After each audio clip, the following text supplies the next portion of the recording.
You talk about the hip drop tackle. It's a football tackle. You want guys to not tackle, then put flags on them and they'll snatch the flags. But until then, if you want to ban this tackle, just ban the football game in general. It's too violent of a sport. It's too violent of a game. People are too soft these days, so just ban the game. Because at the end of the day, runners are trying to drag defenders and gain more yards.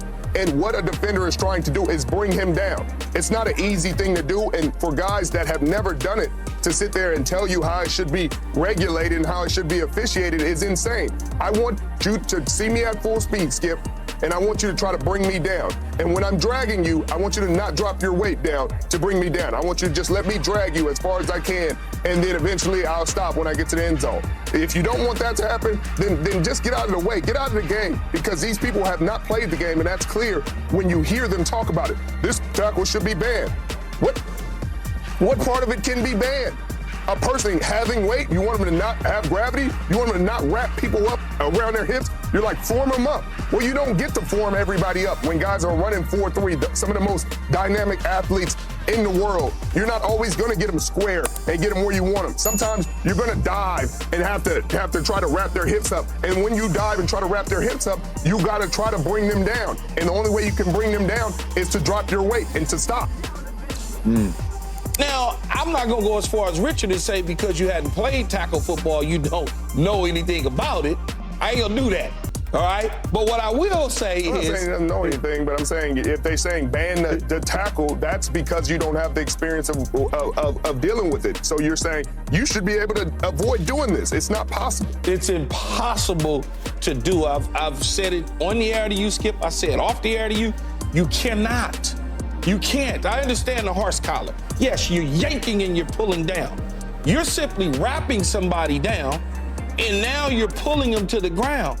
If they're getting caught underneath you, then that's just what it is. There's nothing you can do. No. What do you mean? That's not what they're saying. You can wrap and pull. That's exactly what they're saying. That is exactly what they're saying. No. Explain to me then what they're saying. In the league office, they're keeping track of this. They say that the hip drop, the slingshot effect, is increasing the injury risk 25 times. So now we've seen Tony Pollard career-threatening. We've seen Mark Andrews career-threatening, although they say he might try to come back. I'll believe it when I see it. We saw Geno Smith throw a fit in Seattle not too long, it was back in week 4, and he went crazy about the Giants because they hip dropped him, and he said by the grace of God, he survived the hip drop. And now we see Jordan Travis. What the problem is? What's crazy is the Geno Smith. Let me finish, Richard. I'm speaking.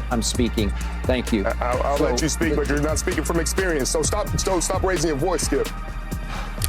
Talk to me, Skip. All right. Are you going to let me speak or not? Well, you're speaking on something you don't have no experience doing. So, I mean, what point can you really make? I've covered the game for a lot longer than you've been alive. You've covered the game. Yeah. I've actually played the game longer than you ever played. So, like, what we're talking about is something that actually happens in the game that you can't experience unless you play it. Does Rich McKay know anything about football? Keyshawn, help me out. There is no solution to this because you've never done it. And so Rich McKay can say whatever he wants, but he can't offer a solution. You can't show me a way that you want these tackles to be corrected because you've never tackled.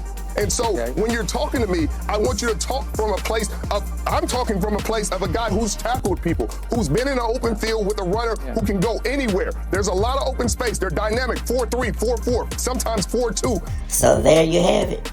Richard Sherman gives his expertise on the game of football to Skip Bayless. And once again, Skip Bayless thinks he knows everything about sports, something that he never played. So Skip Bayless never played football, so how do you have a say-so on anything? This is Richard Sherman, put years in the league, know what he's talking about. Once again, seems like another Skip and Shannon Sharp situation. But anyway, as an advocate of football, which I played myself, Keyshawn Johnson and Richard Sherman are absolutely right.